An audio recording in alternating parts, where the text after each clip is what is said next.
Hi, my name is John. And my name is Lloyd. And we're the hosts of The Pint, a pop culture podcast. Lloyd, if you had to tell any of the people out there that might be listening to The Pint for the first time about anything unsavory or disconcerting we might do on the show, what would you warn them about? Well, sometimes we drop spoilers, and sometimes we swear like motherfucking sailors. Fuck yeah, we do. You heard it from him. You've been warned. Listen in.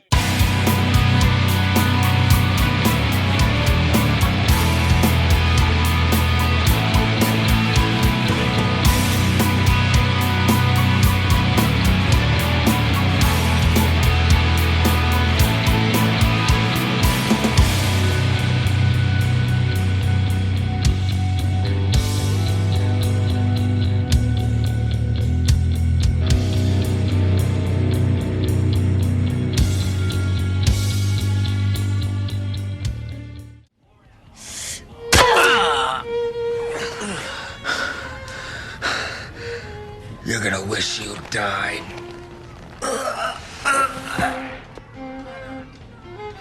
Ooh, ah, ow, ooh, ah. Welcome to a brand new episode of The Pint. My name is John. My name is Lloyd. And we are here with a very special guest. A very, very special guest. As a matter of fact, you people out there, if you know her from Instagram, you've never seen her face before. Me and Lloyd are seeing her face right now. That's right. We are in the know. You're not in the know. We are in the know. Who we've got with us is truly... So, let's get into this right off the bat. Social media. I hate social media. I only use it for supporting, promoting the show. But like Facebook and Twitter, I really can't stand. I like Instagram. Instagram seems to be where we interact with the most people. It's the most interesting of them all because it's picture based and it seems like there's a lot of connectivity with people. And Diana here, who is Don't Feed the Wolf on Instagram, is easily, and I'm not just saying this because you're here, one of my favorite Instagram accounts because I'm always looking forward to seeing what she's posting. And what's the reason I look forward to this? Because I'm a fat guy. And as a fat guy, I love snacks. And Diana is essentially the queen of all snacks. Diana, first of all, welcome to the show. Thank you. Thank you for coming on. Thank you for all those compliments. Oh, no, you have a great account. And also the way you present it. As I said before, if you've never seen Diana's page, Don't Feed the Wolf. She's the wolf. And you never see her on her posts. It's always some various wolf mask, which is a great, I'm going to call it a gimmick, but a great gimmick. So tell us all about, first of all, how you got into, kind of the snack review game, what your obsession with snacks is. Well, everyone likes food. I've loved snacks and finding the newest thing, I think, since I was a kid. I was always the one that people wanted to trade lunches with in elementary school. I always had the Gushers, the Lunchables, I find something really fun and thrilling and cool about finding whatever new thing is. Usually it's at stores like Walmart or Target or sometimes Walgreens, places like that. You'll find the most unique one-off flavors of things. I was at a Comic-Con one day and this woman was packing up all of her stuff. She was an artist and I saw this wolf mask just all by itself sitting on the table and I loved it. And I don't know why I loved it. And my husband said to me, you should just get it and start an Instagram page and start reviewing and keeping track of all the snacks you have. I was like, do I like this idea? And then all of a sudden the name came to me and that's it. And your page, your handle is at Don't Feed the Wolf, correct? Yes. Okay, so yeah. I didn't want to make sure it wasn't like an abbreviation if someone was looking for you now. No, I just thought that was kind of cool sounding. Thank you. I essentially thought that it's kind of a creepy mask and I love horror movies and I didn't know if there was a way to implement snacking with like a scary mask, but that was a little too difficult to do. The snack stuff is what really took off. I see things on your page. This is no joke. And again, I do obviously enjoy snacks. We all enjoy snacks. I don't go out and buy all these things, but I see things on your page and I'm like, fuck, I've got to find that. I have to find that. And just very recently you shared the Mountain Dew Baja Blast hot sauce. Are you getting stuff from companies now? Is this happening for you where it's getting bigger? I do get stuff from companies. People do reach out. Since it is more of a hobby for me, I don't like signing contracts. I'll get a lot of companies reach out to me saying that I have to take this amount of photos, that I have to do this kind of a video. I have a certain amount of time to do it. I get lazy. Sometimes I go a week without posting. It really is it's just for fun. So the Baja Blast Mountain Dew hot sauce was just something that I got lucky and won. I try to enter things all the time. I wanted to get the Twix cookie dough bar. I don't know if either of you have had it or seen it. I've seen it. It like broke the internet. Everyone was trying to get it at the same time. I actually had some of my students trying to help me. Like as soon as it went live, I was like, you guys have to help me get this candy bar. And it didn't work. I have had it since. All right. Does your husband help you find candy or review candy, or is it all you? I feel like, since I'm in the snacking world on Instagram, I follow a lot of snack pages. So I know about everything like before most people do, people who don't have a snacking Instagram page. But no, they'll, him and my stepson, they'll take me places. I have to find the snack. You guys have to help me. It becomes like a game. We go snack hunting together and whatever, that's a lot of snacks after a while. Luckily, I do teach at a school with kids who are happy to take on any candy or cookies or snacks that I bring in. So that's funny. Yeah, that's great. That's awesome. Every time something special comes out in like a flavor I want to try, I can never find it anywhere. It's just always the way for me. I don't know. Do you find that a lot where it's like you have to go to 5 stores to find something, or are you in an area that's like very easy to? Yeah. I mean, yeah, I'm close to Worcester. I'm kind of close to New Hampshire. We go everywhere. But I understand your frustration completely. I get so mad when I can't find the thing that everyone else seems to get. There's so many different grocery stores across the entire country. People will be like, oh, just there's this very popular grocery store in Texas called H-E-B. Have you ever heard of it? No. Well, I mean, there's a lot of people who talk about how amazing that store is. There's Aldi. There's lots of different ones. Do you have Five Below? Yes. Yeah. Yeah. Yeah. That's a great store to find snacks, actually. They have really unique ones that are some of my favorites, actually. And they always have the best candy. Their candy section at Five Below is incredible. Incredible. Yeah. Insane. And they have the brand Hers, like the chips, HERRS. Yep. So good. Yes, those are very good. What do you think of Zapp's chips? Oh, I had the Voodoo ones. Yeah. Did you? Yep. Yeah. I thought it was okay. They're okay. All right. Yep. They're okay. They get a bunch of crazy flavors. They do crazy flavors. I like I love a like Cape Cod chips. Yep. I like a really crunchy kettle cook is my favorite. Yeah, Cape Cod, like original, like just original regular flavor. That might be the best. Or the waffle cut. The waffle cut is really good too. Yeah, those are good. Is Economy Candy? Have you been there in New York City? No, I haven't. Check out Economy Candy then. Yeah. No, I don't really venture out too much. I'm not that familiar with New York. Okay. So what is it like? Some stuff. They have everything? Everything. It's a lot of international stuff. And it's stuff that you've heard of or maybe you've seen once or twice, and then a million things you've never seen before. I love the international candy. Yeah. If you go to economycandy.com, not a sponsor, by the way, go on there and I've done orders a couple times. We did an episode, like, I don't know, our 200th episode or something, where we just ordered a bunch of like weird candies and tried them and talked about them. And Lloyd has since been to the actual store, but it's incredible. It's incredible. I want to go. Good stuff. Economy Candy. All right, Manster, you got your questions for Diana? Yeah, I've got a few, so I don't want to pigeonhole you into all snack questions. So I'll give you a few snack, and then I'll do my 5 questions. Cool Ranch or nacho cheese? Nacho cheese. All right. Without a doubt. Cool can I ask what you were? Yeah, what's yours? I kind of, when I was younger, it was Cool Ranch, but I think I'm going back towards nacho cheese. Yeah, so you know what that is? It's the same that happens to a lot of people. Like, same thing. I love Cool Ranch, and I've gone back to nacho cheese. It's also like in my 20s, I love Mountain Dew, and I don't want to look at Mountain Dew anymore. Like, it just doesn't work for me anymore. I used to, when Code Red came out, like, I had a problem. And That's my favorite soda of all time.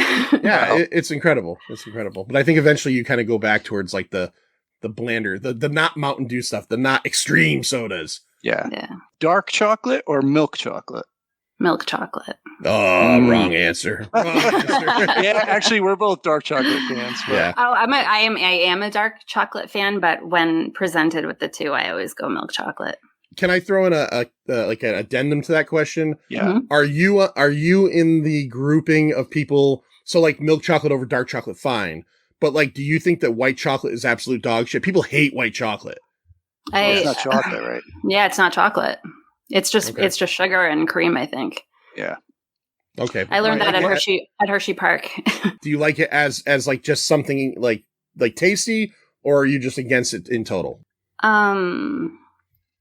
No, I don't think I like it at all, really. I guess I like it on a pretzel because it's offset by salt, but I there you go. really don't like it.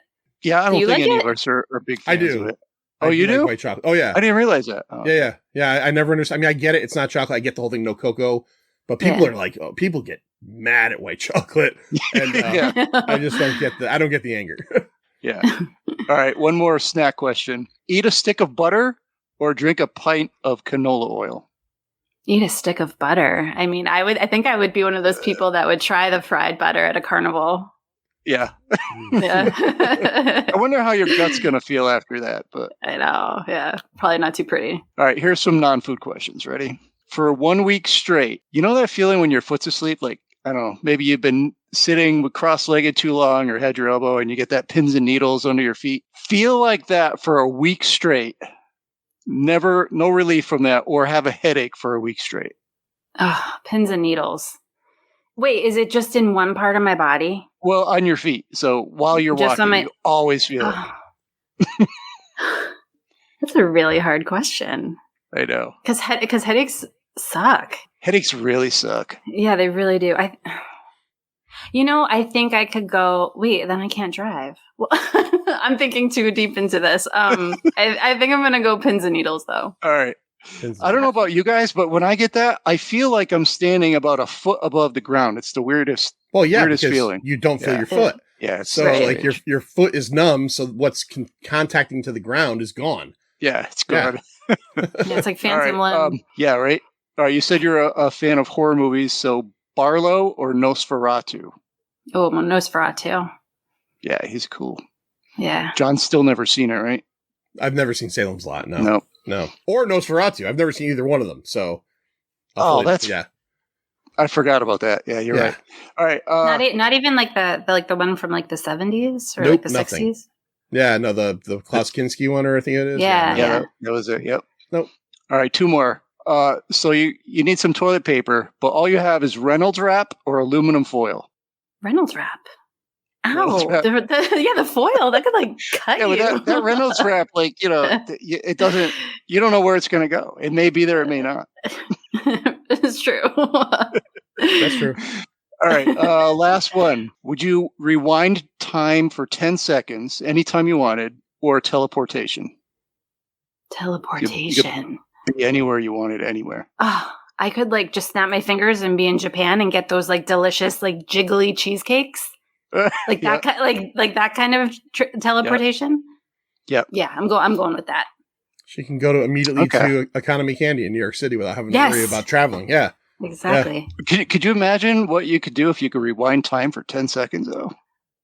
Yeah. Well, can you imagine what you could do if you could teleport anywhere, Lloyd?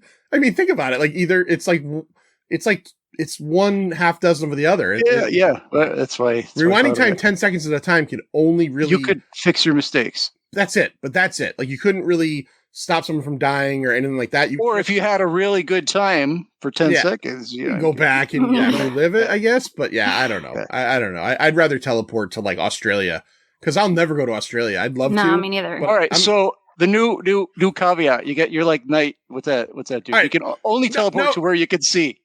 No caveats. We're 12 minutes in. We got to talk about a movie here. All right. All right, yeah, sorry.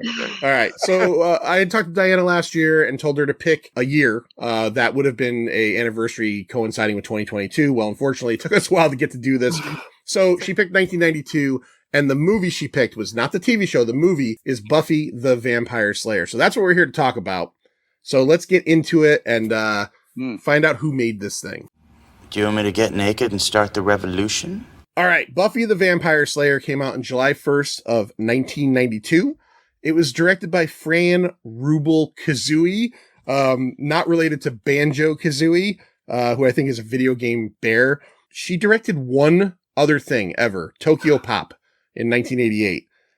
She was a producer on the Angel and Buffy shows, but in name only because she produced and directed this movie. She was essentially given an executive producer credit on those two shows, which ran like 6 and 7 and 5 seasons or whatever. She also produced Orgasmo. If you've never seen that great movie from the guys who made South Park guys, Trey Parker and Matt Stone. This movie was filmed all over Los Angeles, Silver Lake, MacArthur Park, Los Feliz, and the high school they used in the movie was John Marshall High School. Now, if you watch the movie and you go, I kind of feel like I know this place, here's why. John Marshall High School was the high school that they filmed Grease in. It was the high school that they filmed A Nightmare on Elm Street in. It was the high school they filmed Can't Hardly Wait in. It was the high school they filmed Grosse Pointe Blake in. And it was the high school they filmed, I know you know this one, Lloyd, Scott Baio, Willie Ames, Heather Thomas, 1982, Zapped. Remember Zapped? Oh, God. Yeah. No, I don't remember it really, but yeah, I know what you mean. Scott Baio had the, like telekinetic powers, and he used them to like lift girls' skirts up and stuff. Yeah. So and that's just a touch of what this Los Feliz High School has had filmed there. Filmed between February and April of 92, which is insane because it was released in July of 92. So not a lot of post-production. Written by a problematic dude. Let's just be honest. Joss Whedon. He's gotten in a lot of trouble for various things that he's done. One of the creepiest. And look, I wasn't there, but obviously, you weren't there? No. Michelle Trachtenberg, when all the stuff was coming out about him, Michelle Trachtenberg, who played Buffy's sister in the TV show at 14 years old, came out now as like a 35-year-old woman a couple years ago and said it was a standing rule on the set of Buffy that like everybody knew it, that she was not allowed to be alone in a room with Joss Whedon. She was 14. That's super fucking creepy. Jeez. Yeah. Like I knew I read somewhere he was described as casually cruel. He was basically just shit. Yeah. And he was also pervy. What does casually cruel mean? It's like a oxymoron. Casually cruel, yeah. You don't even know you're being cruel to someone because you're such a dick. Yeah, it's yeah. I think you can call it catty almost, like, you know what I mean? Like constantly kind of have that attitude and probably putting people down in like minor ways. But like, you know, like in front of people and stuff like that. He probably didn't realize that he was even doing it because he's a weirdo. But you also know him from writing the Avengers, the Marvel movie, Firefly, the TV show, Serenity, the movie that was based on that. He quit his advisory role he wrote this movie. He sold it off to Sand Dollar, which is Dolly Parton's company. So Dolly Parton's company produced this movie. Right. He was on set every day, and they changed his script so much that he just left one day. Between them changing his script and his hatred for Donald Sutherland, who he said was constantly changing his lines, who he said was rude to other people, which is funny knowing what he ended up with. He ended up just walking off of this. Here are some of the reasons he walked off. The studio removed his jokes. They deemed them too abstract, which I can understand from now. I've never seen this movie before. From watching this movie and knowing what his humor is on the TV show, I can see where he might have felt like it was a little bit neutered. They tried to lighten the tone from his original script. Buffy, in the end of the movie, we'll get to it, was supposed to burn down the gym and kill all the vampires, and they made them change that ending. And Merrick, the Donald Sutherland character, was originally supposed to kill himself, was originally supposed to commit suicide. Right. Because he didn't want to get turned to a vampire, and he knew that if he did, he would be giving away Buffy's, where Buffy was hiding in the script at that point. So he kills himself. In the movie, he does not kill himself. So all these things, it made Joss Whedon say, I'm out of here. And he just took off. He said, I'm not doing this. So he kind of went his own way. Some of the differences real quick before we get into the cast between the TV show and the movie. Merrick is ancient in this. He makes a comment about every time I'm born. So it's almost like he's reborn to train the Slayers. In the TV show, the Watchers are just normal people. They're just assigned to a Slayer, and they're able to give them the training. The vampires in this movie do not turn to dust. They turn to dust in the show. In this, they just die like people. And Buffy's parents in the movie, like if you've ever seen the show, Buffy only has a mom in the show, and her mom is like very supportive and very cool and very kind natured. And her parents in the movie are just like rich a-holes. Like they're not cool at all. So that's some of the differences. That's who wrote it. Manster, let's talk about the cast. Let's talk about who's in this movie. Bring me everyone. What do you mean everyone? Everyone! So we have Christy Swanson starring as Buffy. And from what I read, they don't say her last name. They don't. The movie? They almost say none of the characters' last names. The only character whose last name is Pike, and you see his first name on his shirt at one point. Yeah, it was like Owen or something. Oliver, that's it. Yeah. Yeah, Christy Swanson.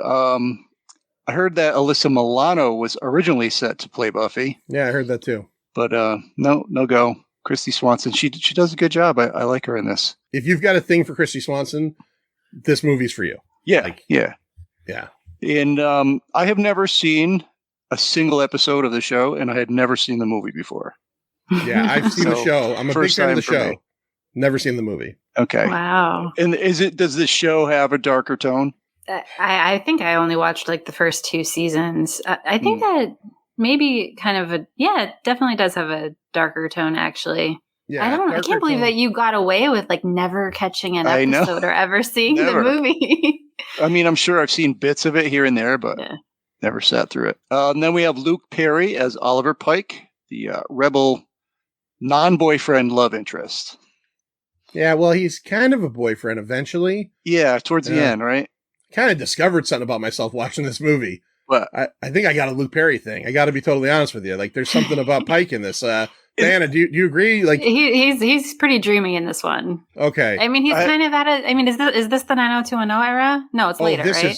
This is like literally.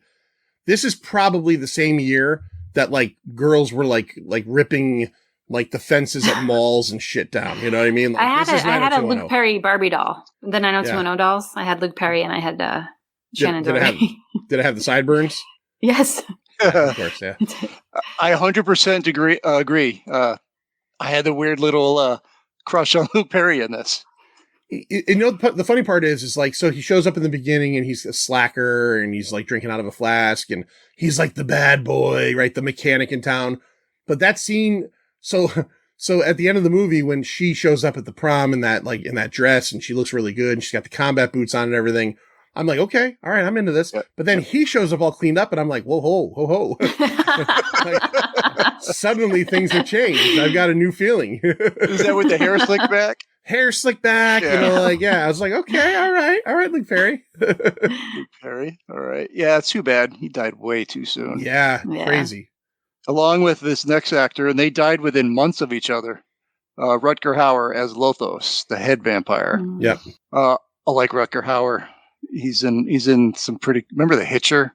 Yeah, that's where I remember him the most from. That, and obviously Blade Runner. Yeah, and oh man, there's another one that's just at the tip of my tongue, and I forgot, so I'm going to skip that. But yeah, he's awesome. I don't know if I think he's awesome in this, but he's awesome. Yeah, agreed. All right, we'll get there. Next, we have Donald Sutherland as Merrick, the basically trainer of Buffy. The one who's ancient. Now, who do you like better, Donald Sutherland or Kiefer Sutherland? Diana, what do you say? Kiefer Sutherland. Yeah. Yeah. I mean, they're so different. They look the same, but they do. There are scenes in this movie where I'm like, oh my God, that's so Kiefer. Yeah. Kiefer Sutherland was such a good bad guy around that whole period of time of like The Lost Boys. And what was that movie where he's like a Eye for an Eye? Do you remember Eye for an Eye? No. Where he breaks into women's homes and kills them. Sally Fields is in it now. No. And then he was in Stand By Me. He was a bad guy. He was just like such a good bad guy. Yeah, one of my favorites. Plus 24. My God. Oh, and 20. Yeah. Such a great show. Yeah. Yeah, nobody ever said damn it the way, like, I watched 24 for way too long, because that show, it was really good the first couple seasons, and then it became very repetitive, but no character in the history of Earth, no actor has ever said, damn it, the way he says damn it in that show, like 100 times an episode. Next, we have Paul Rubens, also known as Pee Wee Herman, as Amelin, basically the second vampire in command under Basically. Lothos. Yeah. In his first major film role after his notorious arrest. His super notorious arrest. Yeah. Diana, are you aware of that? Are you old enough to have remembered that Yes. time? Okay. I all right. remember. Yeah. He was actually in Batman Returns earlier that year, like 1 month earlier. Oh in yeah, he June. was like one of the political people, right? No, Or no, he was the dad. He was the he's the dad of the Penguin's Penguin, dad. right? Yep. But that was Wow, a good cameo, and he had no lines. But Yeah. this one is like him. It's crazy too, because this is a year later. Like, and there's no reason that people shouldn't forget because he didn't kill anybody. He did something Yeah, super he just- embarrassing. Yeah. But like, usually you think there's going to be like a 2 or 3 year period where you're like, this guy's like totally gone, and they gave him a job. So you know what? Good on Sand Dollar and the Kazooies, Banjo Kazooies, for giving Pee Wee a job. And Pee Wee, I think one of he- your favorite comedies. Oh yeah, mine absolutely. Yeah, right, Yeah, Diana, that right? movie's so good, so good. I saw that I went and saw it in the theater a few years ago, probably like 10 years ago. I'm not great with time. But doesn't he make a really great vampire in this? I wanted to say, I think he's good. like looking. Yeah. Oh, he looks great. He looks Yeah. great. Oh, he yeah. totally looks. Yeah. When I saw him, like, wow, it's hard to see Pee Wee in that. You know, Yeah, I know he's got, I don't know, is it like the goatee, or he's got some kind of facial thing that makes it the long hair. Maybe it's the long hair. Yeah. his leather jacket. I don't know. He just looks cool. Yeah, he did look pretty cool. Then we have Hilary Swank as Kimberly Hannah. Also, well, it's her theatrical movie debut, which is so weird because I don't know. I just think of Hilary Swank as always have been there. I think that this is a great thing to see, to realize that anybody with some work and effort can win Yeah. Academy Awards eventually, Right. because she's just playing essentially a mean girl. Yeah. And Valley Girl. that Valley mean Yeah. girl kind of, and she's not super great, you know what I mean? But like, hey, Yeah. she ends up becoming a 2-time Best Actress winner. So Yeah. What was that movie we saw her in? I Am Mother, that Netflix movie. I forgot all about that. Yeah. Oh, sorry to bring it back. Yeah, that wasn't a good one. Then we have David Arquette as Benny Jax. Is that right? Pike's friend, who becomes a vampire early on. I don't think that's no spoiler. No. I like him in this. David Arquette is pretty cool in this. His teeth look so good. He has it looked like he had like a silver fang. Yeah, he had something going on. Yep. Yeah. Yeah, he's cool. David Arquette, you know him from Scream and Ravenous and, the growing Arquette family. Yep. Then we have the awesome Stephen Root as Principal Murray. Yeah, I had no clue he was in this until I saw the movie. Yeah, me too. And, he's kind of funny in this. I don't think he's as good as he is in other things, but I love seeing Stephen Root. Office Space. What was that? News Radio. What else was he in? RoboCop 3. RoboCop. Oh my God, he was so Yeah. bad in that. Yeah. Yeah, I forgot about that. In another first appearance, Tom Jane as Zeph. Yeah, like I was totally, I had no clue that was him, and then I saw his face and I heard his voice and I went, is that Yeah. Thomas Jane? Yeah, now he's Thomas, but I guess he was Tom in this. This is also his first movie role. Yeah, yep. Yeah.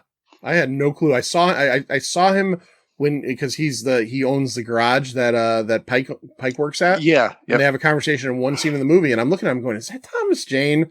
Yeah. Like, wow. And I looked up after I was looking at the credits, I was like, no way. Yeah, a lot of people.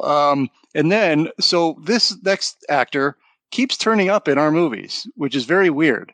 So Candy Clark as Buffy's mom. I thought the same thing. And I'll tell you what, man, you cannot recognize her. Yep. At all. She has a ton of makeup on, and the black wig and everything. She does not look like what she looks like normally. Right. Diana, you're a horror fan. Are you familiar with her from she's the Blob? No, I know the Blob, but I don't know the Blob. So I'm not sure. all right. She gets killed in the telephone booth. Pretty famous scene. Okay. And another one we just did, Blue Thunder. Yeah. Yeah. She And just American Graffiti. Yeah. Yeah. She's Well, I maybe one figured of she the- was like somewhat legendary because they write her name like by itself at the Yeah. credits. So I was I thought- I didn't know who it was. I thought that was super weird that the movie ends, and then as Buffy's mom, Candy Clark, and then it just goes into all the regular credits. Then it goes to the cast. Yeah. And then that was on. Yeah, you got to put me up there by myself. She has that line where Buffy comes home late and she's like, "Do you know what time it is? Because my watch isn't working right." I like that line. Yeah. All right, so then there's a bunch of cameos, uncredited. You got Ben Affleck as a basketball player, Ricky Lake as a waitress, Charlotte, Seth Green, who actually I don't think really appeared in it. His scene got cut. He was a vampire. You could see his head, I think they said, for like 3 seconds. Yeah, but it's like the back of his head. And actually, Alexis Arquette, who's been in more than one of our movies. The vampire DJ. Yeah, vampire DJ. Also, he was Alex Arquette in Pulp Fiction. Yep. I never knew that. Comes out of the bathroom. Yeah, he was Alex before. Yep. He's the guy that shoots him and not one single shot hits him. That's so cool. It just blew my mind. And then I'm going to say one more. Sasha Jensen as Gruler. He's the guy who I never know who the heck he is, but I always recognize him. He's got that heavy brow and like kind of like a thick solid He's from Dazed chin. and Confused. Yeah, Dazed and Confused. Yep. He's the dude that wears the overalls. Yep, that's the dude. Through the whole movie, yeah. He's the this movie. So let's get into the movie. That's it for your cast. All right, let's get into the movie. So okay. So the movie starts and we basically meet Buffy, not Buffy Summers, just Buffy, and she is essentially kind of the queen bee of her very Los Angeles high school. She has a clique of friends. They're all very vapid. They like to go to the mall. They like to go shopping. They like to go to the movies and all this stuff. But that's essentially kind of like the entirety of Buffy's persona is she's just kind of like this cool girl. Like I said, very vapid, very kind of empty. That's one of the coolest parts about the movie. I'll say it right off the bat is you actually see character growth in Buffy as this movie goes along, where she starts to obviously understand and take on like these responsibilities that she's been given. And she kind of starts to distance herself from her friends because she realizes that was kind of like not what she wants to be. I like that about the movie. Yeah. So they're going out, they're hanging out. Now, Diana, did this make you want to go hang out in a 90s mall at all? Were you like, I gotta go to this place? I always want to go hang out in a 90s mall. I miss malls like that so badly. Yeah, I love everything you just said about Buffy's character, by the way. That was really well put. She's like kind of becomes like the final girl that you want. I do love the whole mall scene, but I hate her friends so much. I get so mad at that yellow jacket scene. Mm-hmm. when she wants it so bad. Pops up. Yeah. And then they're like, oh, it's so ugly. And then you see the friend later on wearing it. Oh my God, it kills me. Yeah. Yeah, they're essentially friends, but they're in constant competition with each other. Yeah, that was Hilary Swank that said that. Yes. Well, because Hilary Swank's character in this movie is the shit talker. She's the shit starter. And she wants to be the Buffy. Right. The other 3 friends, right? So you got 5 friends total. Buffy's the leader. Hilary Swank is, and they actually also make it kind of like a point in the movie is that all 4 of the friends are cheerleaders, but Hilary Swank is not. Almost like she's a poser, right? But because she's like that, like there's a scene where in the beginning when they're doing their whole routine, where Hilary Swank is like kind of doing the routine in the stands. Yes. But like obviously not good enough to be out with them. Yep. And she probably has a lot of jealousy issues, right? Like a lot of pent up anger. Yeah. I totally like right on. That's so spot on. And that cheer scene is so long. I feel like they don't do active credits anymore like that. Yeah. You know what I mean? Because it's right. like they're doing all the credits during that dance. And oh, that's right. Yeah, that is right there. Yeah. It's a CNC Music Factory song, but by somebody else, I think. How loose is your that's what it seemed like. Yeah. Oh, the cheer. Yeah, the cheer. Yeah. I was thinking of the music in the background. Oh, the whole thing. The whole. Yeah. No, you're right. It is like an active credit scene where it's taking place during the actual movie as opposed to just credits thrown up and then we get thrown into it. But yeah, so Buffy does that kind of stuff. She's got a boyfriend. Her boyfriend is, you know, the head basketball player. So she's kind of got what you think is the life. One of my favorite lines in this entire movie, I laughed out loud. I had to say to my wife how much I enjoyed the line, was there's a scene where Buffy and her friends go to the mall. They go to the movies and they run into Pike and David Arquette's character, Benny. And, you know, Pike and Benny snuck in and they're drinking and they're not wrong because all the girls are making a lot of noise during this movie. So they're kicking the chairs and everything. After the movie ends, Buffy goes out to see her boyfriend. Her boyfriend is in a convertible with his buddy sitting in the passenger seat. Oh. She jumps across the buddy and the friend. Yeah. So she's jumps across the buddy in the passenger seat. And she's got this red dress on, like tight red dress. She's got a dress on for sure. And across her boyfriend, kissing him. And the buddy says, I don't want to sound sexist, but can I borrow her? Yeah. And I'm sorry, that made me laugh because he's just staring at her butt, and he has his hands over it, like he's, like this. So that's the kind of routine she has. She's kind of the queen bee. Early on in the movie, isn't it, like right after that first scene with Merrick shows up in the gym, or is that later? He shows up eventually in the gym. I thought it was pretty soon. I think it's a little bit later, but the first thing that happens, which I kind of skipped over because I was going to just throw it out there, is she's having like these dreams. She's having these dreams. Diana, can you kind of explain like what's happening in the dreams, when the dreams are kind of taking place? That's a funny question because it just says the Dark Ages. Yeah. it's like Europe, the Dark Ages. And she's in like I don't know what kind of princess cap you call that, but she is the chosen one. It shows multiple lives that she has lived where she's a servant and she's a princess and she's always fighting the same vampire, and Merrick is always there. So those are the dreams that she's having in present time when she goes to sleep at night. Yeah, so she keeps kind of going back to that, waking up. One of my problems with this movie, I'll bring it up right now, is I was not a fan of the editing of this movie. I felt like it was like when they jump between those scenes, it's very haphazard, and it almost felt like those scenes. It almost felt like the budget of the regular movie affected the budget of those scenes. Like I don't know, Lloyd, did you feel the same way, that it just didn't feel like dark agey enough? Maybe I'm looking for too much. It just kind of felt a little cheaper than I thought. Oh yeah, absolutely. But I think maybe some of that just has to do with, that's just the way it is. You show things in a different, using a different type of film or whatever. Right. It certainly looked like it was meant to be a dream sequence or cheaper, or it almost looked like high school production kind of thing. Right. Mm.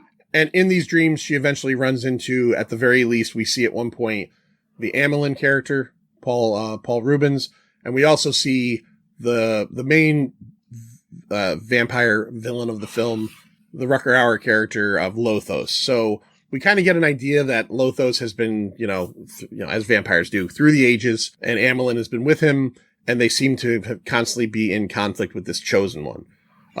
So she eventually runs into Merrick, as Lloyd said. He kind of pops into the gym. He's watching her. He's watching her at the mall. Creepy old. Yeah. Man, oh man. Did that make you feel weird, Diana? Because it made me feel weird. Like the way he confronts her and looks at her and the things he says to her. Oh, like in the locker room? That was so weird. And then he talks about her birthmark.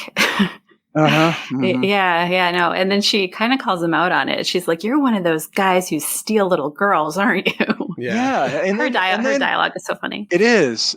And then instead of running away, she runs towards the corner of the gym to get her Letterman jacket, where she has like no way to escape. I just didn't get that at all. Yeah. I don't know if she's really afraid of him. Just more creeped out. Like, come on, dude. Yeah, stop. Don't be in my locker room. Creepy old dude. And if I was a girl, I think I would just be walking out of there. Yeah, you definitely. It's a movie, so there's a plot and everything.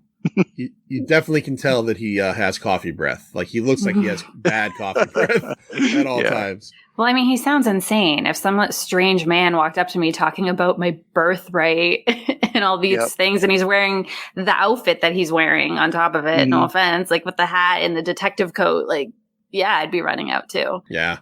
Yeah. Well, hopefully you'd run to an exit door and not the corner of the gym. Yeah. I didn't notice that. I didn't totally. Notice that. So he kind of tells her all this stuff. He mentions the birthmark, as Diana said, because all of the chosen ones have a birthmark. But she says, I don't have it because it was, a gross hairy mole. And of course, someone as vain as she is at the beginning would have that removed. Even though, mostly nobody's going to see that area. But so she is, as he's told, the chosen one. Now, we also start to see students from the school slowly kind of getting accosted by vampires. Pike's friend, the David Arquette character, Benny, he gets taken by a vampire. The kid from Dazed and Confused, he gets taken by a vampire. One of the friends, one of Buffy's friends gets taken. Cassandra. Now, I got a question for you. And again, by the end of this episode, Diana's never going to come back on the show because I'm criticizing this movie. But No. did you feel it was weird that in this movie, these high school kids keep going missing and we keep going back to school day after day, but no one seems to notice anybody's missing. Nobody mentions it. Like, do you find, even as a fan of the movie, do you find that odd? Like, wouldn't you have even liked, like, maybe like, and maybe I'm wrong, maybe I missed something, like a quick news scene where they're like, dozens of teenagers, or like they go to the school and they're like, I haven't seen so-and-so in so many days. Did I miss something or did they kind of glaze over that? Well, there is one news scene. Did you catch that one when Buffy and her boyfriend are on her couch? I did. Did they talk about the kids missing? Yeah. Okay. Well, no, he only said it about one. He said that a body was found and it looked like she had been attacked by a really gross hickey is what right. the gross newscaster hickey says. Okay. And by the way, her boyfriend is eating Doritos Light in that scene. I'm not kidding you, and I'm glad you brought it up because I don't even know Doritos Light. I think they disappeared like 20 plus years ago. Yeah. Oh. When I saw that, I actually I forgot to make a note to mention that to you as the snack person. Yeah. That he's eating Doritos Light, which must have been like at the time like Diet Doritos, which again, obviously they didn't last because nobody wants that. Right. Nobody. Well, cares didn't about like diet chips make like everyone have to shit their pants? the ones with Olestra? Yeah. Yes, that's it. Yeah, about 15 years ago, people were having the greasy shits like for a good amount of time because of the Olestra. Yeah. So when Benny and Pike are in the woods and they're walking along this like non-barricaded cliff that you can just fall 50 feet. There's no fence there or anything. And Benny's sitting there, and obviously, how do you say his name? Emmeline comes up behind him and takes him. He floats up the air, and then Luke Perry's character is just on the ground, and then Merrick shows up. Like, how is Merrick over there? Like, is he just following this guy for some reason? He doesn't have a job. Yeah, but he's his job. All right, okay. I'm just like confused because he's like always around where that dude is. He's like maybe he had a crush on him. Yeah, exactly. Maybe he had the same feelings for Luke Perry that I did. Maybe he's like, this kid can clean up. If he slicks his hair back and shaves, I'm into it. But how'd you like the scene later when he was in his house or wherever he lived, and David Arquette was floating out there, a la Salem's Lot? Although you didn't see Salem's Lot, but the scene, right? Yep. Oh yeah. I get the reference. I know what kind of movie we're watching here. But like, I kind of have a problem when Luke Perry is just kind of like, let me in. And he's not even like, dude, you're obviously like, there's something going on here. You're floating. And he's just more like, what's going on with you, Benny? It's like, what's going on? He's floating. Like you're being too cool about this. Like, I get. Well, he was being super cool about it. That's for sure. But I kind of liked that he was being cool about it and not really calling him out or anything. Yeah, I got to be honest. If you came floating to my window, my second floor window, right? Because he lived above the garage. But I'm hungry. Exactly. If you came to my window and you were floating clearly, I would clearly tell you to fuck off. I would just go away. All right. So there's that. So yeah. So we're kind of like getting all the pieces together. Merrick tells Buffy, like, meet me at the graveyard, right? Like, you gotta skip your practice tomorrow. Yeah. Meet me at the graveyard. And now she's also starting to kind of listen to what he's saying because he knows about her dreams, right? He knows about her dreams. Meanwhile, back at the main vampire lair, Diana, we kind of catch a glimpse initially of Emmeline is kind of going back to the lair, and there's somebody in a coffin, and eventually we get a glimpse of Lothos. How would you, like, what kind of vampire would you describe Lothos as? He has Dracula vibes a little bit, especially in that scene. I want to know where this lair is. Like, it's so big. Like, how does no one know that it exists? It's underneath that cliff that anybody can fall off of. Yes. That's where it is. Yep. His coffin's really cool, though. It's like red lined, it looked like. Yeah. His violin is super cool. He's got some kind of like, I don't know, hollow violin. Hollowed out. Yeah. He's playing his like kind of pencil thin blonde mustache was an off put for me. I wasn't super into that. It was a little bit But so he kind of just like, he does essentially the general movie bad guy thing of constantly kind of going like, we're going to just like take over the town and take over all these people here. So we kind of have these two sides set up. They go to the graveyard and Merrick says, look, we're going to go watch a grave and you're going to see that vampires are real. Buffy sits down on a grave and what happens, Lloyd? Yeah. Well, she right across from them. Is it the kid Bueller that comes out?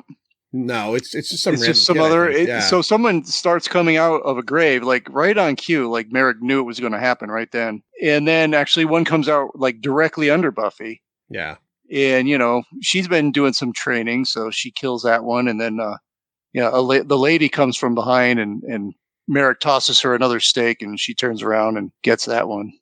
But yeah, he's basically there to say, hey, look, this is real. This is what's going on. This is what you got to deal with. Yeah.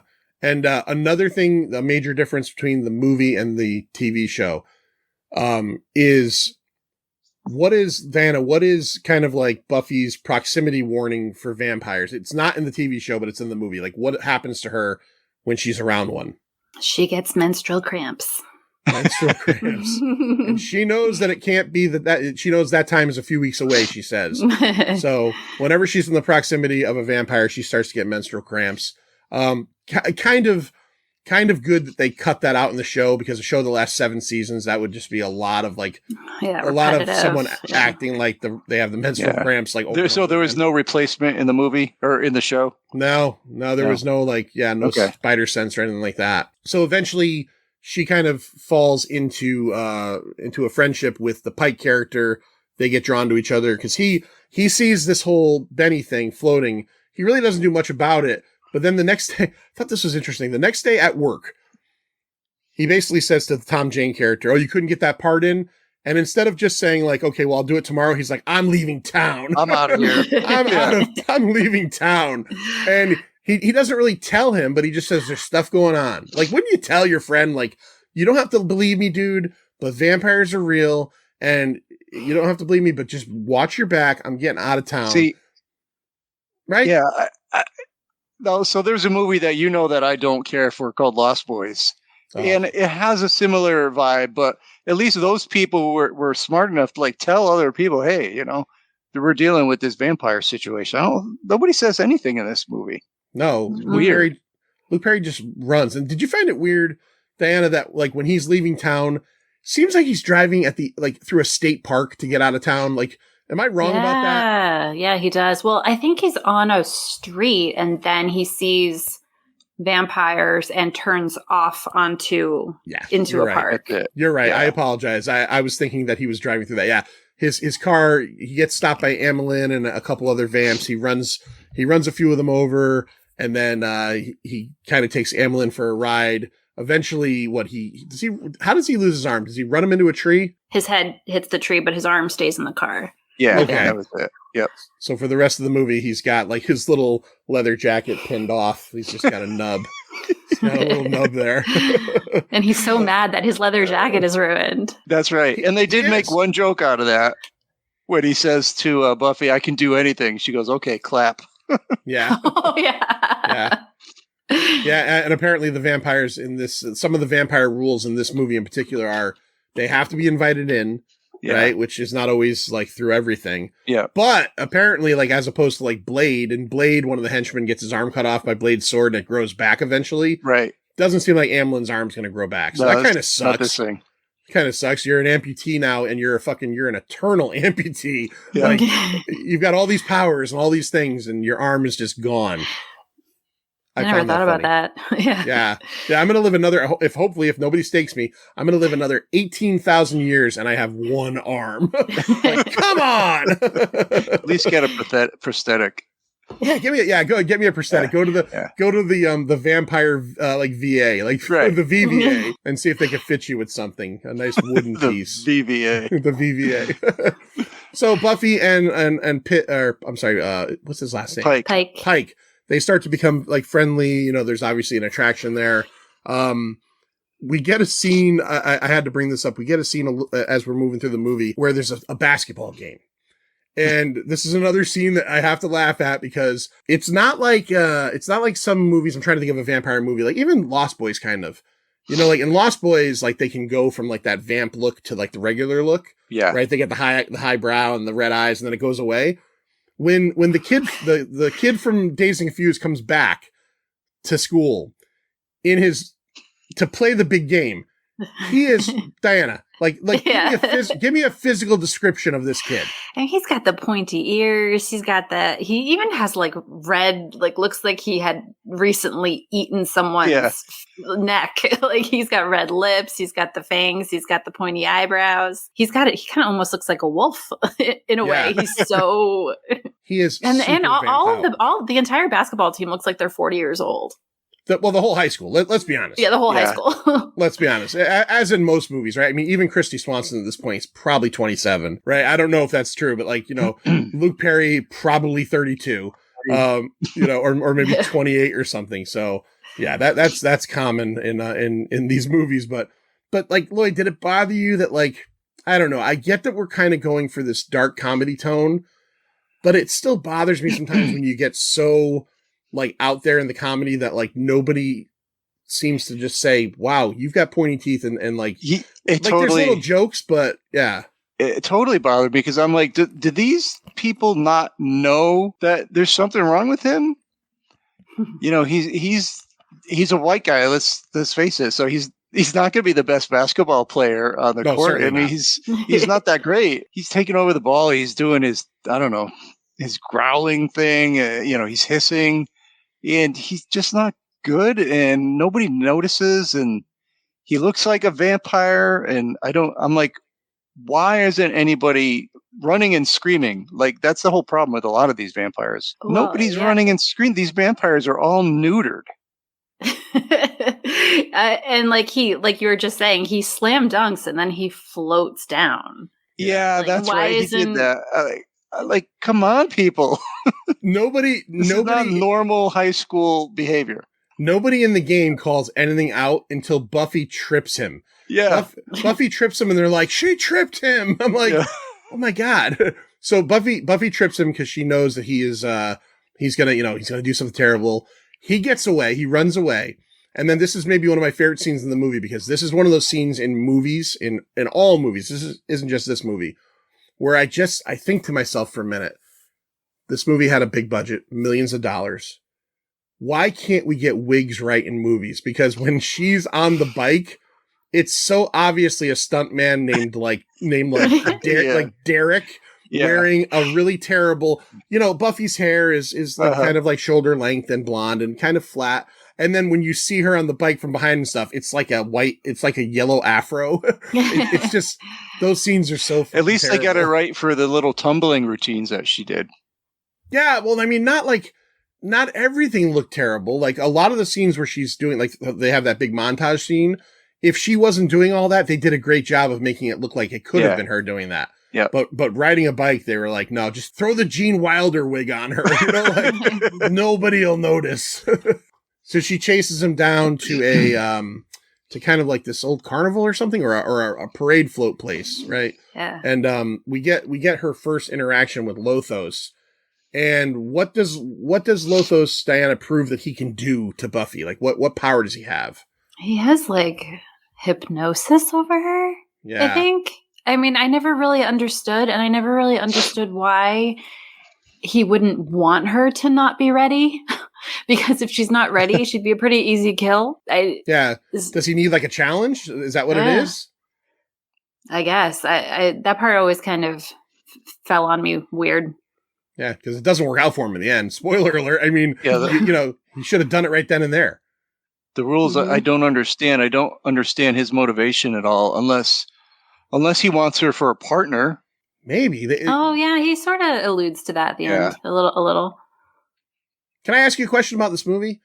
Diana, do you think this movie could have been done the same way without the Lothos character, where it would just be about Buffy learning about her becoming her right as a vampire slayer, and then maybe just kind of this nameless vampire plague takes over the town? Did you need the main character of Lothos? Because it does seem kind of in the end, it's like, what does it really matter that it's him? It doesn't seem like they did a good enough job of seeding the fact that like we are enemies through time.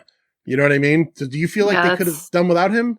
That's such a good question. And probably, but like I think that the dream sequences are really cool. They're a little creepy. They're a little scary. There are like parts of the movie that I remember when I saw it when it came out. Watching it now, I obviously have different feelings, but it felt a little scary to me. And I think that those scenes have Lothos in them. And then also without Lothos, I think Merrick's character would be different. With everything you just said, it absolutely could have been a great movie. I think great without Lothos. Yeah, I almost feel like, Lloyd, do you feel the same way? I almost feel like if he wasn't in the movie, and if it was just like the vampires are like, you know, a vampire rolls into town, it could have even been Amelin, and just started turning all the kids into vampires, it still would have worked. Yeah, they needed to have a stronger motivation for him. I mean, he didn't. I mean, I'll get to it with the ratings, but there was no purpose for any of it. Yeah. Okay. All right. Let's move. Let's move into the back half of the movie. Let's get to the big final kind of battle. Lothos in that, I think around that scene where he hypnotizes Buffy, he kills Merrick. He finally gets the upper hand on Merrick, and these guys, you know, there's almost like the Obi-Wan Darth Vader thing where they've been battling through the ages. He stabs him through the chest, kills him off. So she realizes she has to do this on her own, but Pike is going to go and shave and slick his hair back. So she goes to, and he's going to help her. So she goes to the prom. The prom is the environmentally conscious prom is the centerpiece of the movie at the end. Very much, you know, like think about Carrie or any movie that kind of ends on a prom. You know, we get to the prom and Buffy shows up, and I got to give it to her, man. She's got it looks like a wedding dress, right? Like, yeah, almost like a wedding dress. Yeah. Yeah. Before we get to the prom, I think there's a pretty important scene of her and her friends before the prom, because this is where you see her change, her change of heart, and her saying, look, you know, you guys are all bitches and I'm out of here because I got work to do. Yeah. Yeah, no, definitely. Yeah. Like we talked about it earlier and didn't go through it, but she definitely does become, you know, a better person. She's not a bad person in the beginning, but again, I use the word vapid. She's just like empty and kind of like she cares about like all the stuff that like her friends care about: popularity, the coolest boyfriend, the yellow jacket, you know, being a cheerleader. And as this goes along, she realizes that, you know, there are bigger things out there. And she does. She has a destiny, like, and she embraces it, because at first she's like telling Merrick, like, go away, like, leave me alone. Like, I'm not going to skip cheerleader practice for your dumb vampire stuff. Even after she sees vampires, she's like, I don't want to, I don't want to do this. But she realizes that's not a case of I want to or don't want to. She has to, because she's a slayer, right? They go to the prom. She shows up, as I said. She's got that dress on, and the combat boots and everything. It's a good look. I'll give it a 100% good look. And she shows up, and you know, her friends are kind of being catty and like, you know, like, and then into and her boyfriend is with the other girl. That's right. Her boyfriend has left Buffy because she's become too much of a real person, and he is now like with. Out of all the friends, the most like kind of like silent, the worst like, one. Not worse. Like what's her name is the worst. The actor. Sorry, Hilary Swank. Swank. It was Hilary Swank's sidekick. Right, Hilary Swank's sidekick, who's just kind of like. Oh, Jenny is her name. Jenny. All right. Yep. Kind of like the hanger on, the silent hanger on, and he's with her, and he even treats her like shit right in front of Buffy. All right, let's go. Horrible. Jenny, let's go. You know, like totally humiliating. No, you know, don't put baby in a corner, right? Like he's just being a jerk to her. But then Pike rolls in, right? Like just when she's kind of like, well, I don't like that guy, but my heart's a little broken. Then Luke Perry comes in, all shaven, all hair slicked back, like my goosebumps. Like Diana understands what I'm talking about. Knight in shining armor. And he kind of just tells her, look, I'm here for you. And then all of a sudden, the windows start breaking in, and all of these vampires that have been like kind of like turned in town start busting in. There's a whole. Are they coming in, or are they just breaking windows? Well, they're breaking windows because they have to be invited in. But that's a point made, right? Is that they were invited because they're part of the senior class. Some of them were, right. Oh, right. Yep, the ones who were killed and then came back, but we never knew they were killed. I like Stephen Root, but did you like the humor of the principal, like going around giving With out the detentions? Yeah. I hated that. I hated that scene. Thank you. Because I literally hated that. Yeah, that was cringy. But I really liked the scene where they're in the principal's office together and he's trying to tell Buffy that, like, hey, you've been late to school all these days, and she spits the tack at the fly and he starts to freak out a little bit. That's like the one part I do like with him in it. Yeah, that's good. Yeah, where he's talking about going to the concert and all that. Yeah. Yeah. I did shrooms or whatever. Yeah. So it comes down to essentially like this big fight between Buffy and Pike is helping her out. Buffy pretty easily takes care of Amelin, stake through the heart. Kind of a funny moment because he doesn't die right away. That was all ad-libbed, I think.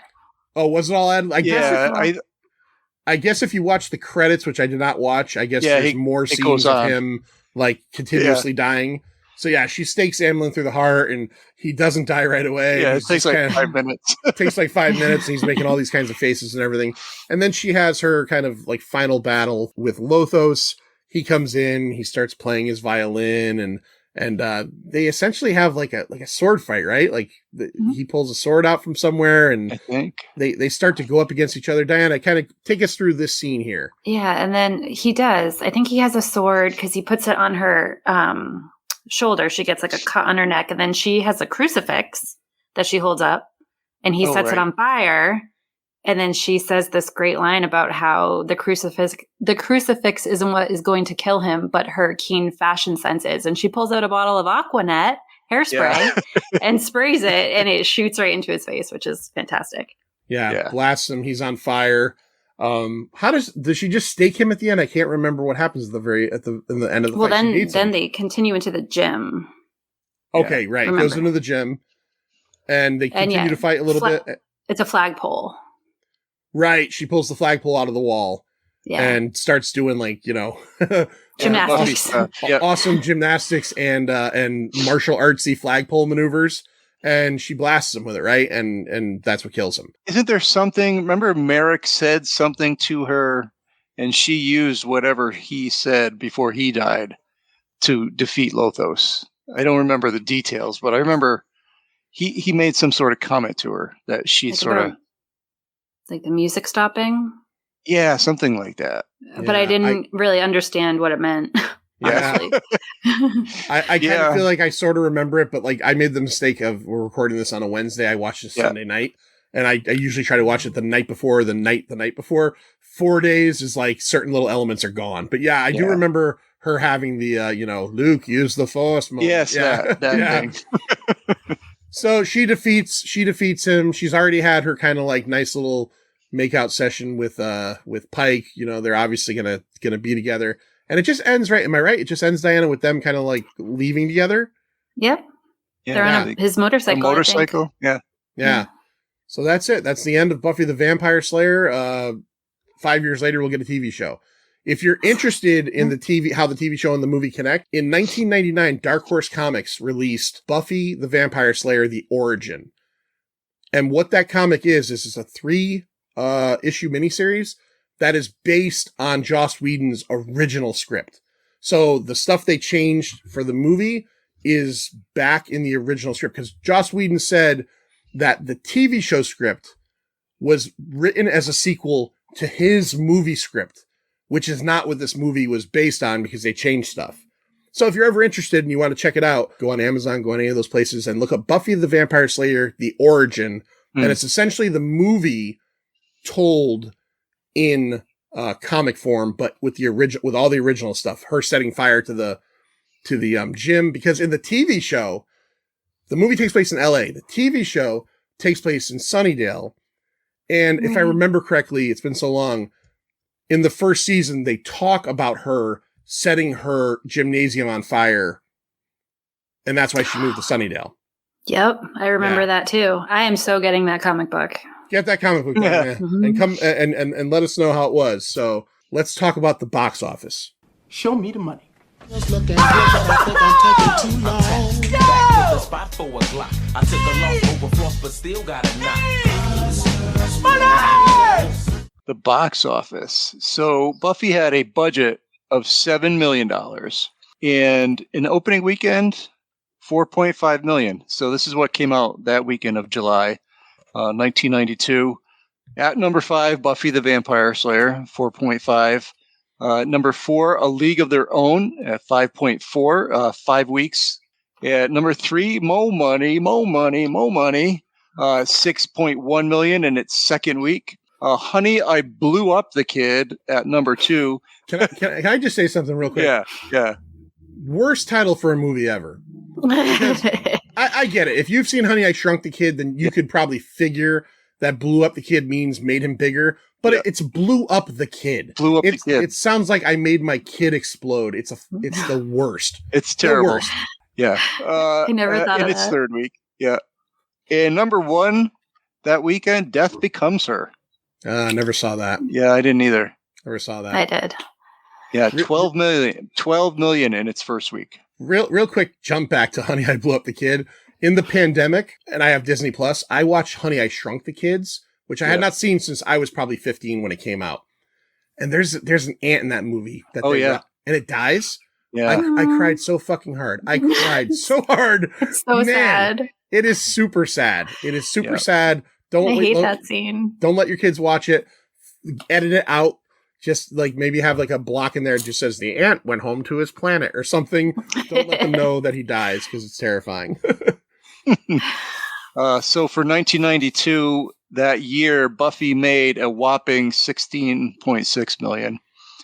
Came in at number 75 that year, just behind Free Jack, Pet Sematary 2, and Deep Cover. Wow. Yeah. So I'll give you the top 5 of 92. A Few Good Men, 141 million at 5. Lethal Weapon 3, 144 million at number 4. Batman Returns, number 3, 162 mil. Home Alone 2, Lost in New York. Do you like those movies? The first I one. do. Yeah, first one's okay. Yeah. First one's okay. A lot of never mind. Those like you can't go with reality. Every time I watch it, like, Right. those guys would have been dead after like the very first thing. Oh yeah. Yeah, they take like a brick to the face. Yeah, from like 10 stories up, brick right in the head. And then number 1, Aladdin, 346 million. There's a really good, I watched it 2 years ago, Christmas horror movie called Better Watch Out. That if you've never seen it, there's actually a scene where the kid uses a paint can on a rope.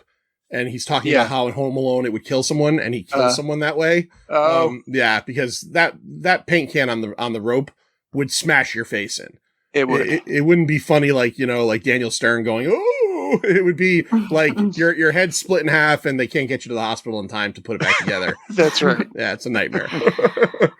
So that's it for box office. All right, let's rate this thing. Watch a few movies, take a few notes.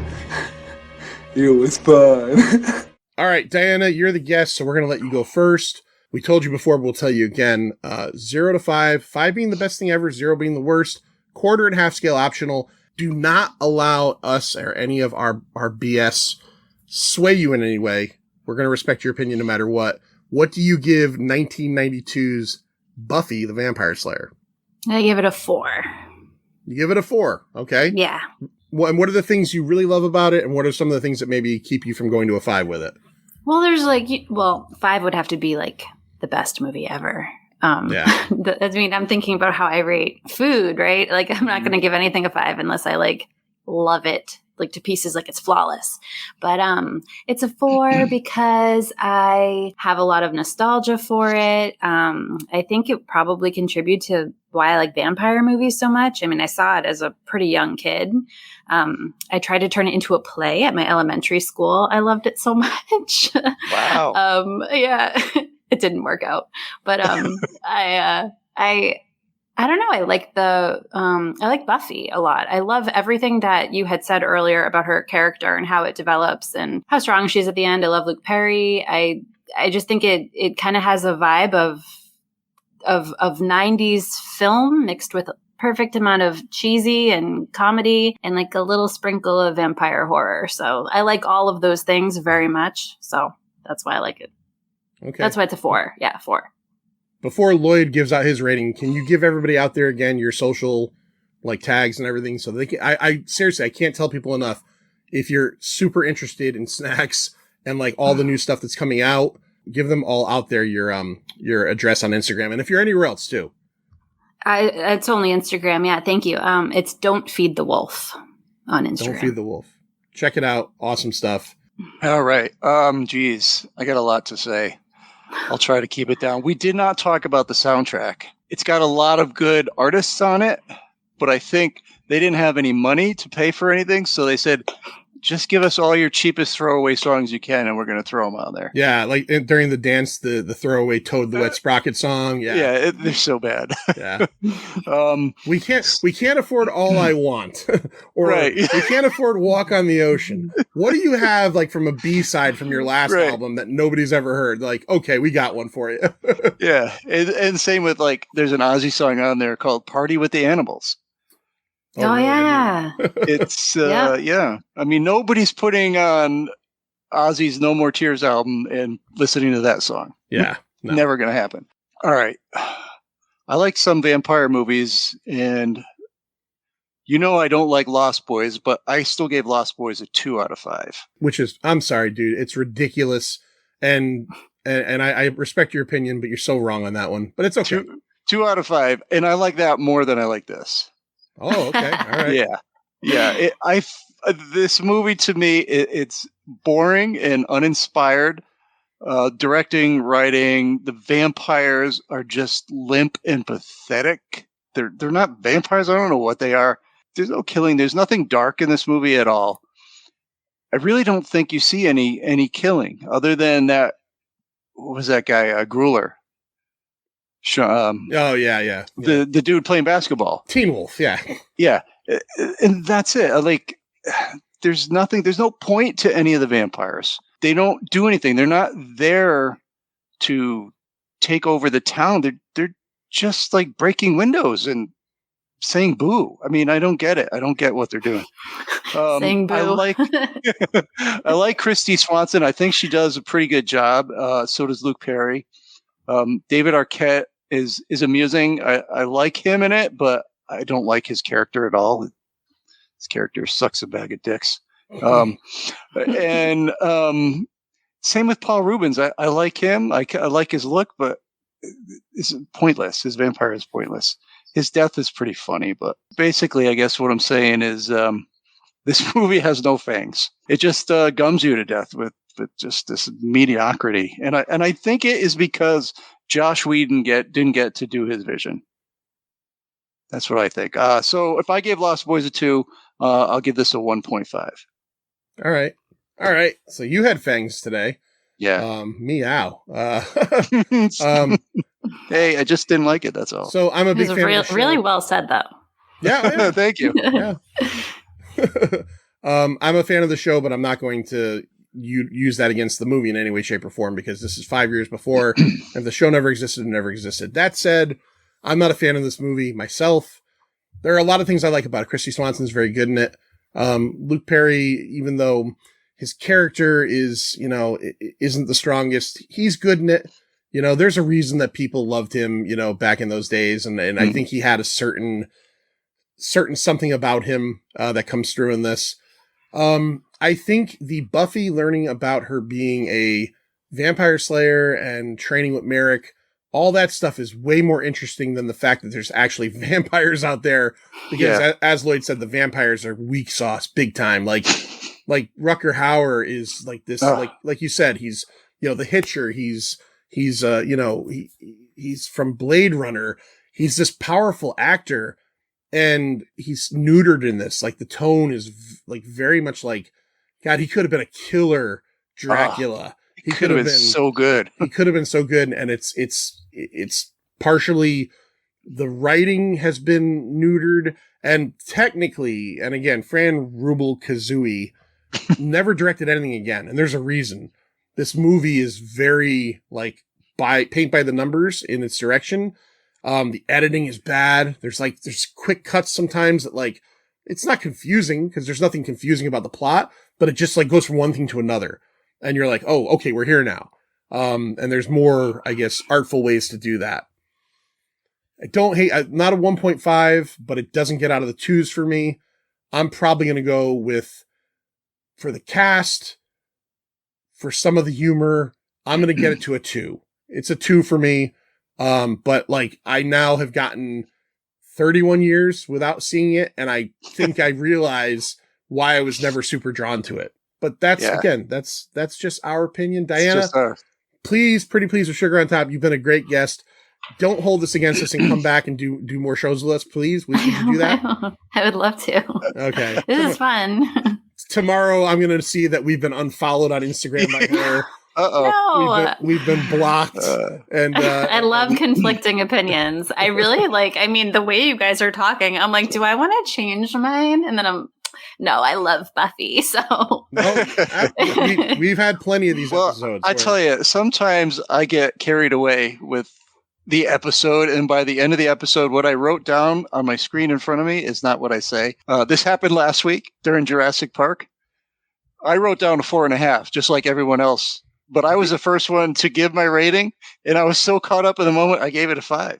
You gave it a 5. I gave it a 5. It doesn't deserve a 5, but I gave it a 5 because I was just caught up in the moment. Yeah, that's one of the things about doing podcasts that we've learned over the course of like 6 or 7 years of doing this is that you watch the movie, you formulate your ideas, whether you've seen it or not. Yep. But then the conversation starts to like make you go, Yeah, one way or the other. Yeah, you know what? That part really kind of does suck, or that thing is really kind of great. And then you start to look at it in a different way. So, and it also will make your next viewing, I think, Diana, of Buffy be a little bit different because you'll be looking at it like, not saying you're going to like it less, but you're going to look at it and go, oh, there's something we kind of talked about that I really never paid attention to, or there's something I brought up. So I think it'll all be good. So that's so great about it. Yeah, that's what's the good thing about it. So go check Diana out. Don't Feed the Wolf on Instagram. I got to ask you real quick, Diana, in like the last year or so, with all the big snacks coming through and everything, what was the best like snack? Say, you don't have to dig too hard, that you've had in recent memory. And what was either the biggest disappointment or just like the flat out like, shit, that sucked, the worst snack you've had in a while? I was crazy about the, can I talk about cereal?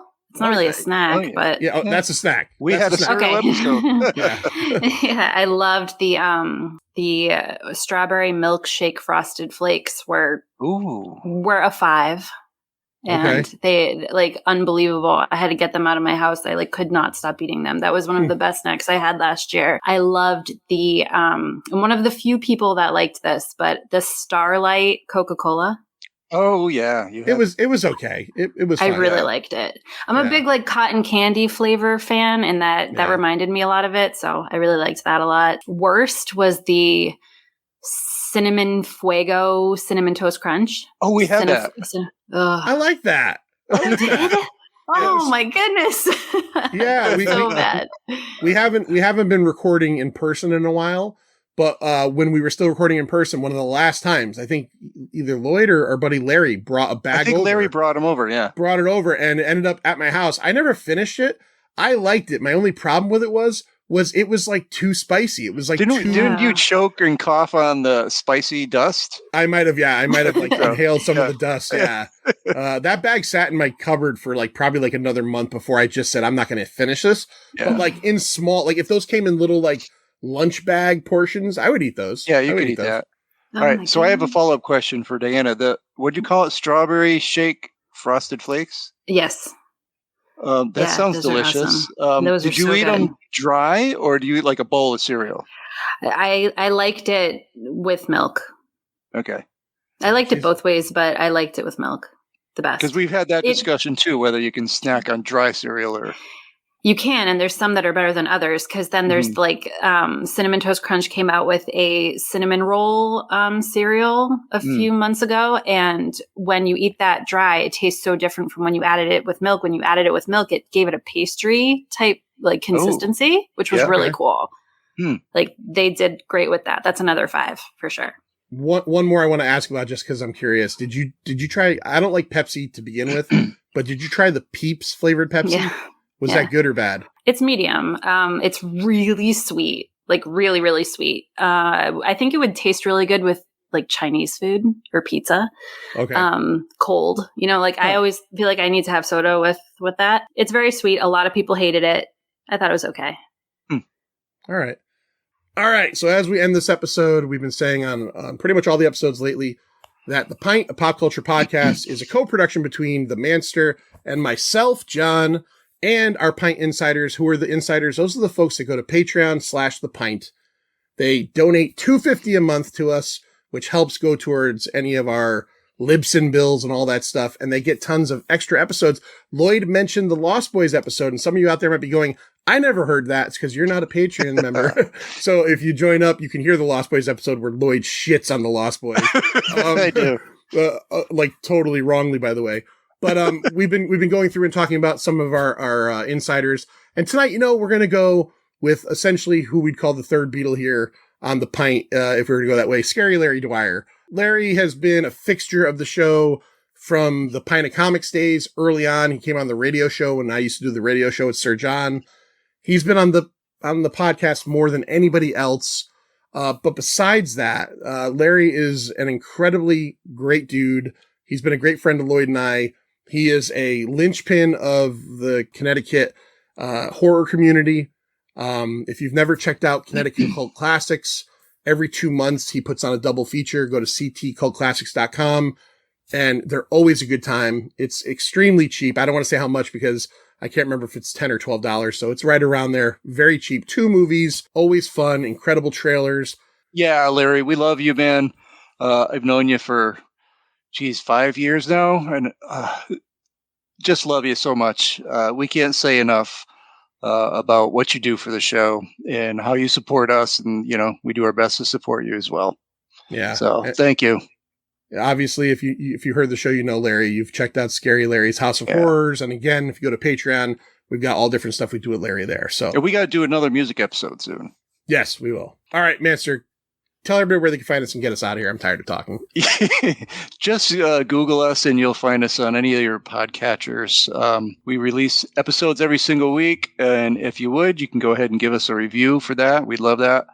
We have a YouTube channel and Facebook, and that would be The Pint, a pop culture podcast. On Instagram and Twitter, it's at The Pint Podcast.